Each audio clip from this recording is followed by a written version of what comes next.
সদস্য ফুজাইল আহমেদ, ডবকা জিলা পৰিষদৰ সদস্য আসিফ জাভেদ ডাঙৰীয়া আৰু লগতে 25টা পঞ্চায়তৰ এপি মেম্বাৰ আৰু এপি মেম্বাৰৰ নমিনীসকল, ফুজাইল জিলা গাড়ী চালক সন্থাৰ সাধাৰণ সম্পাদক ইমান হুছেইন আৰু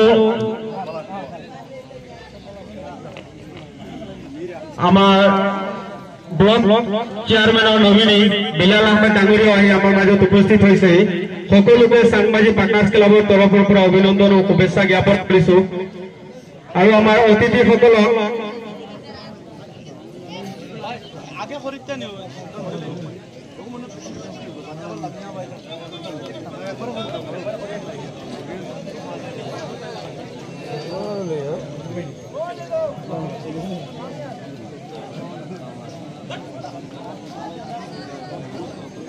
আমাৰ প্ৰয়াত